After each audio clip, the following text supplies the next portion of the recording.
Hi, I'm Femi Okay. And I'm Malika Bilal. After a decades-long hiatus, why is Russia so interested in renewing ties in Africa? Tweet us your thoughts or leave them in our live YouTube chat, and you too could be in the stream.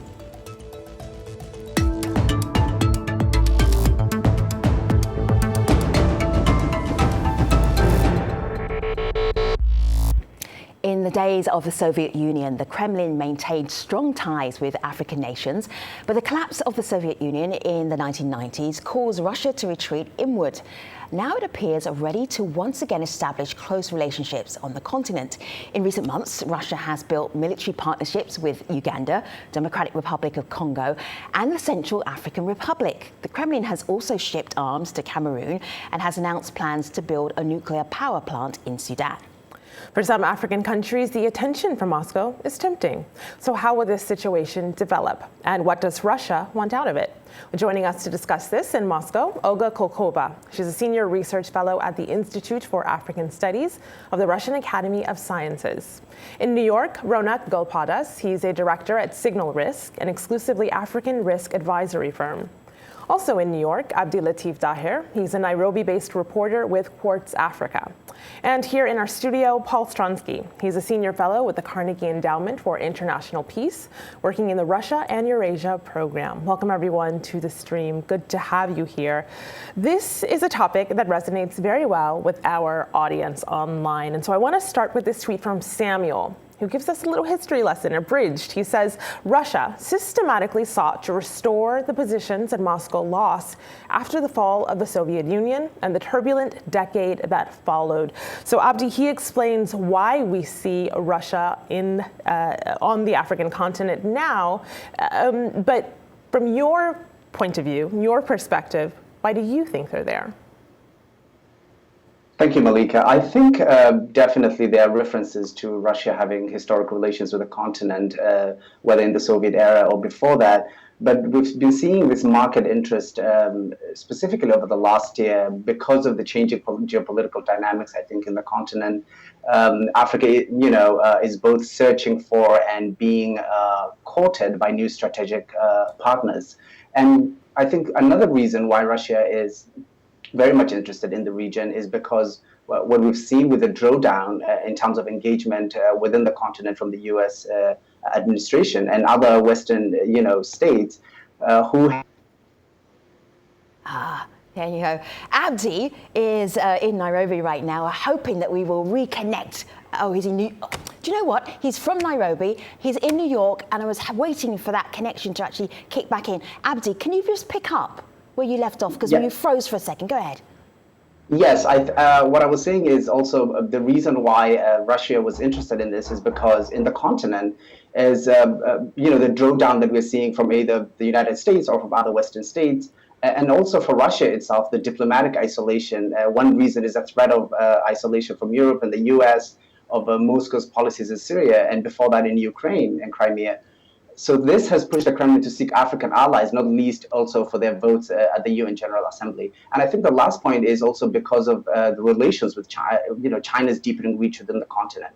So Russia, for instance, can't offer consumer goods like China can, but what it can offer, for instance, is arms and occasional debt relief in exchange for, we're going to drill hydrocarbons or other extractables here and there. So the larger thinking is that in the end, in Africa, there's going to be an opportunity to build a new power bloc that could be considered mutually beneficial for both Russia and Africa. Abdi, you talk about the entire continent as if the entire continent is in this with Russia. Do you mean that?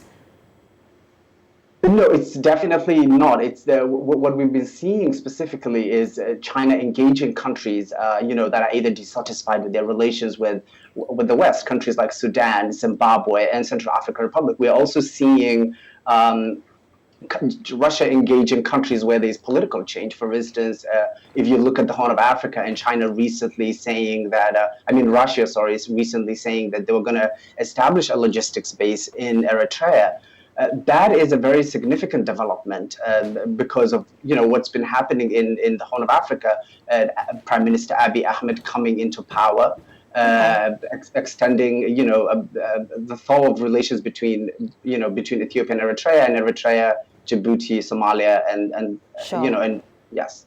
I'm really interested, Olga, in a Russian perspective here. If you could take me around the continent, where would you take me to show the greatest area of Russian influence? Okay. It is interesting that Russia now is really engaging more with Africa, and as for the trade relations, for example, Russian trade is more with the countries of North Africa. So, but also we have interests in other regions and countries of African continent. So it is these are also countries with which we had strong relations in the Soviet, Angola, Zimbabwe, and South Africa, and also. But what would I see, Olga? What would I see in Zimbabwe where I would say, oh, I see Russia's at work here? What would I see in Zimbabwe?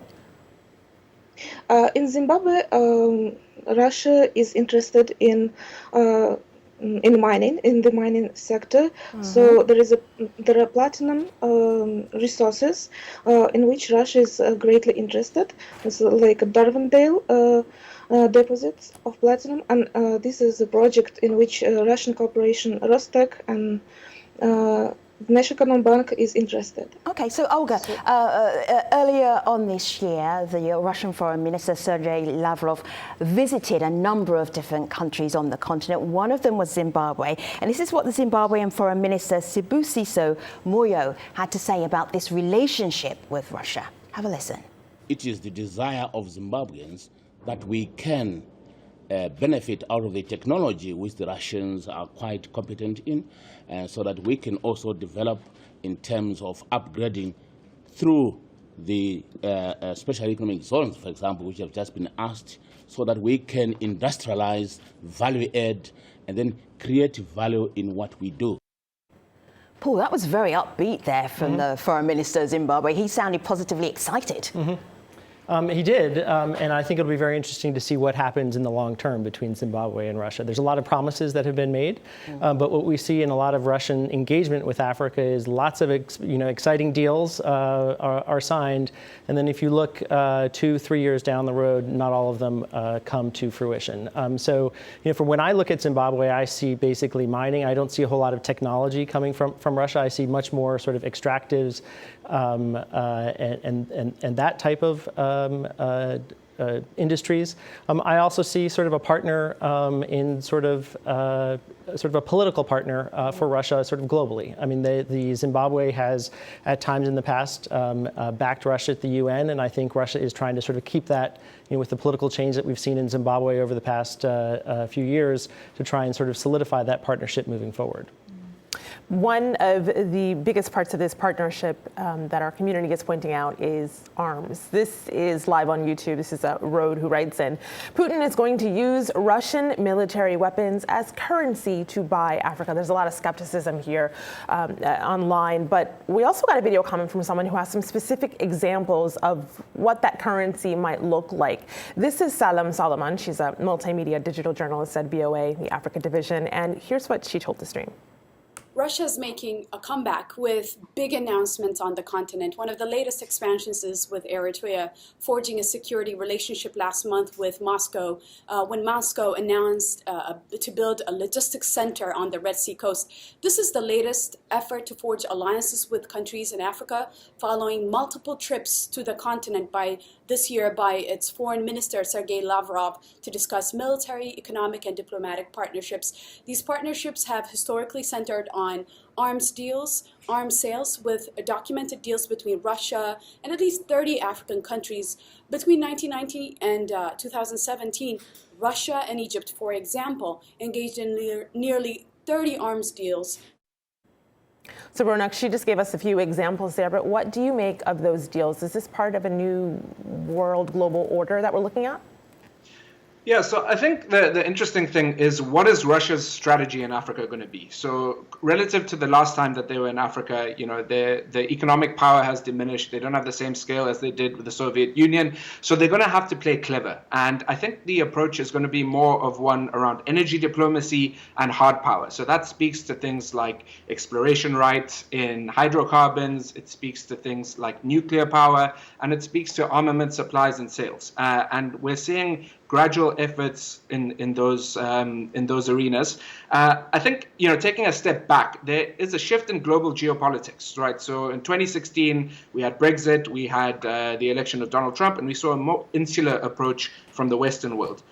China's influence in Africa is very well documented, and they're looking to exploit the vacuum that exists amongst Western powers.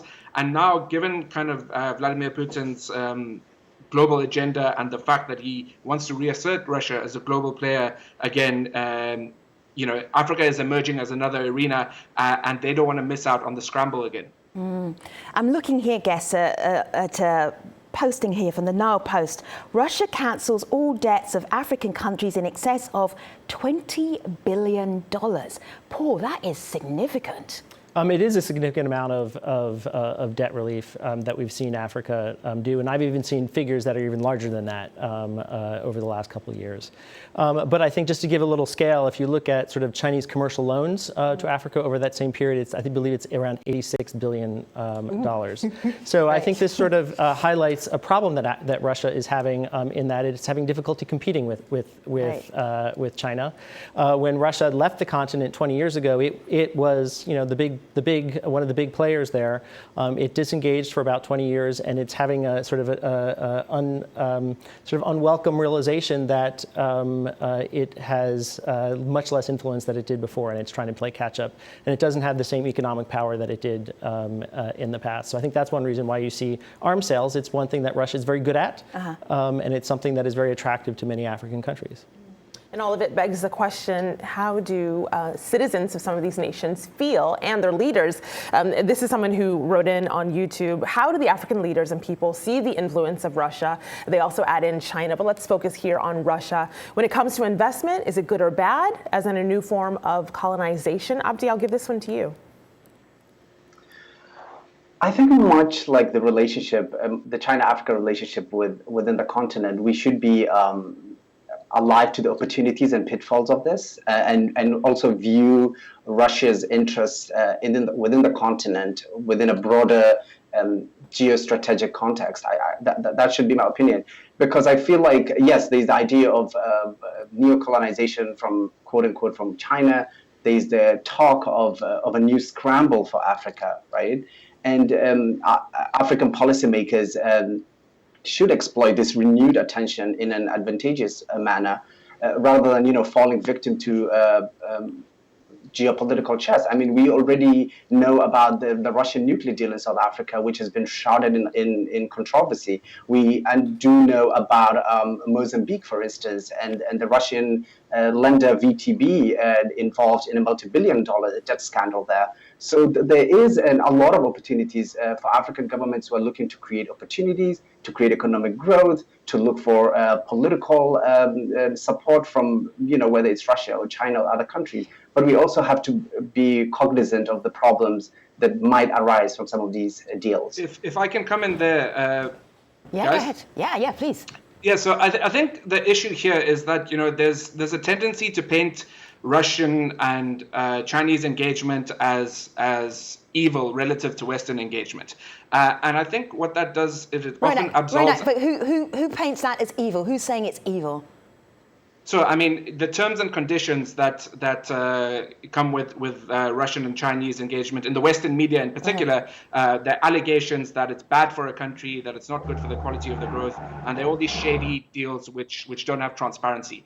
And I mean, dissecting the nature of the relationships, typically these tend to be government to government type deals, very similar to the Chinese engagement, whereas countries like India and countries like Japan tend to take a more private sector oriented approach.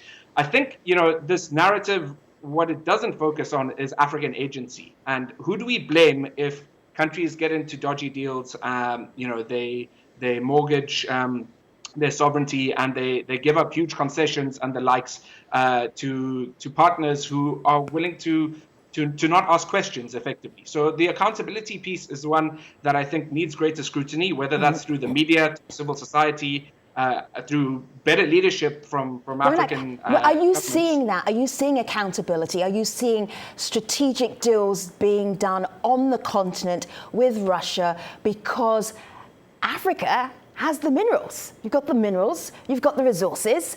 You are the continent that actually everybody wants to come to play with. Yeah, and the reality is that it's not good enough. So a country like Kenya is doing this pretty well. You know, they're using economic diplomacy and they're exploiting their geostrategic location, the fact that they've got interest from the east and the west, and they're making that work for them. But sadly, not enough countries are doing that. And I think what a good policymaker in many African countries would exploit the interest that you're getting from Russia, from China, from India, from Japan. And use that to maximize economic value. So being pragmatic rather than ideological around foreign policy, I think is the route to go, and that's what's going to derive maximum economic benefit and value over the longer term. Because Africa over the longer term is going to have a bigger workforce than China and India. It's going to play a much more meaningful role in global production and consumption. And the reality is that it's too big to ignore as a continent. So, what various countries do with their agency and how they negotiate good deals for themselves and their people, most importantly, is what we actually should be focusing on, rather than this broader imperial agenda of a recolonization of Africa. Olga, I just want to bring you, I want to bring you back into the conversation. Olga, I want to show you something, if I may. This is from Alexander Kotz, and Alexander tweeted out this video here. It's Russian instructors instructing local military in Sudan. They're working well together. You hear some Russian, you hear some Arabic. I'm just wondering, culturally, between Sudan and Russia, what is the cultural link, the cultural ties? Because back in the 60s and 70s, when Russia was doing really well, the Soviet Union was doing really well with its relationships with the continent, there were cultural ties as well. Okay. Go ahead.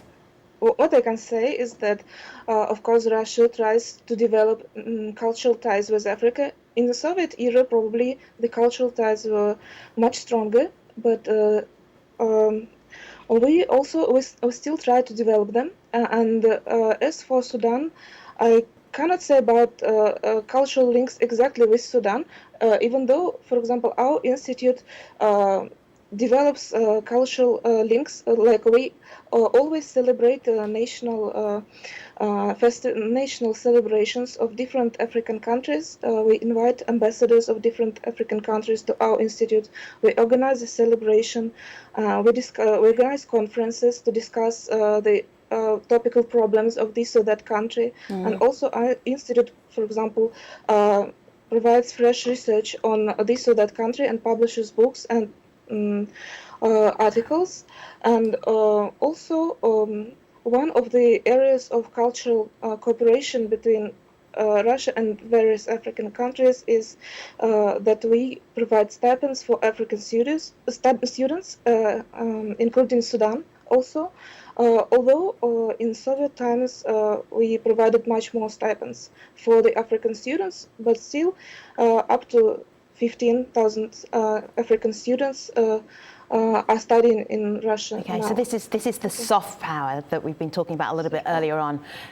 Malika. It could just be that soft power, Femi, that is why a couple of people online, not very many, but a few, see this as a good and advantageous thing for African countries. This is Kibet on Twitter, who says Russia has a positive impact on Africa. They are not interested economically, but by strength through collaboration. So that's one person's view. I want to go over here to YouTube. This is someone else who writes in that back in the day, many infrastructural projects were done by Russians, such as Nigeria's steel plant.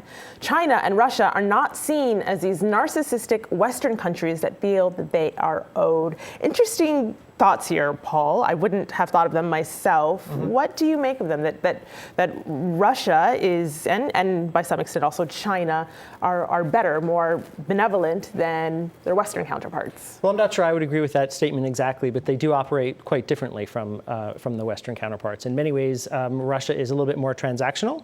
In the Soviet era, there was ideology related to it. Now it's not so much. And you are seeing, I mean, I would agree with Olga that you do see some Russian soft power. It's much more now driven by corporate interests, that Russian corporate there was I believe there's a Russian language institute in Sudan that's run by a Russian company. So you're seeing some of these soft power institutions, but they're very different from what they were before. But I do think there's a lot of criticism that the West conditions its engagement. It conditions its engagement on good governance and anti-corruption. Sometimes it lives up to that. Sometimes it doesn't. But I think for many African countries, engagement can be turned off from the West at a moment's notice. So I think many countries are looking at China, at Russia as a more reliable partner, and I think you particularly see this with arms sales. Several countries that have had, the West, either Europe or the United States, cut off arms sales. They're now pivoting to Russia because they don't see that as a likely problem down the road. And so I sort of also would argue that many African countries, rapidly developing economies, they want greater global power and they want greater influence over the international system, and they see Russia and China as partners in that because both of those countries are trying to also reassert themselves in the global power. And so I think this is one thing that drives the South African-Russian relationship. Sometimes that relationship seems bizarre to me, but I think it's that quest to sort of gain greater influence in the world that drives that. I think also there's a difference here between willingness and ability, right? So there's a lot of questions being posed around Russia during the Soviet era, during the Cold War, and their engagement then, and whether that can be replicated. Now, the reality is that they just don't have the economic power or the military power to do that anymore. The global system has changed. So whilst there may be the willingness to try and reassert themselves on the African continent, particularly in countries where they've had historical linkages, where they provided academic and military training to liberation leaders like South Africa, like Mozambique, like Angola, like Namibia, they don't have the means to do that anymore. So we've got to differentiate, and that's why I think the strategy of boxing clever and playing a niche game around energy diplomacy and hard power with a little bit of soft power is one that I think will be most effective. So if you look at what the rest of the world is trying to do on the continent, the American foreign policy has changed dramatically, and their relationship with Africa will be around return on investment. Yeah. Europe is largely focused around security and migration. Britain, there's a potential opportunity there with Brexit to exploit the Commonwealth linkages. India and Japan are looking to establish a military route. China's got its Belt Road Initiative and the criticisms around its debt strategy. So what's Russia going to do? I really want to just end with the Russian Foreign Minister, Sergei Lavrov. He really spent a lot of time and a lot of energy traveling around different countries on the continent earlier on this year. Here he is in June talking about his strategy and what he's up to. Have a listen. Well, I think we are in the post-West world order, but this order is being shaped, and it will take a long time. It's a historical epoch, if you want, and certainly after 5 or so centuries of domination of the collective West, as it were, it's not very easy to adjust to new realities when there are other powerhouses, economically, financially, and politically. China, India, Brazil, African countries are going to be very much on the rise. Do you know what I heard? China, Africa, China, India, Brazil, countries, and then African countries. He didn't name the individual ones. That's my pet peeve. Just so creating the entire continent. You cannot, Ronat, though, because we're at the end of the show. But I do want to hear just Malika just squeeze in there with the community before we wrap up. I will end with 2 tweets, 2 comments rather. This one is from YouTube. who says, someone says this next decade, if Russia plays its card right, its influence will increase by a good margin in line with China. Someone else, though, is a little bit cautionary. Matar says, I hope our African leaders are taking precautions with these relations. So Paul and Olga and Ronak and Abdi, thank you so much for being guests on the stream today. We really appreciate it. Malika and I will always be online. You can find us on Twitter @AJStream. Thanks very much for watching. See you next time.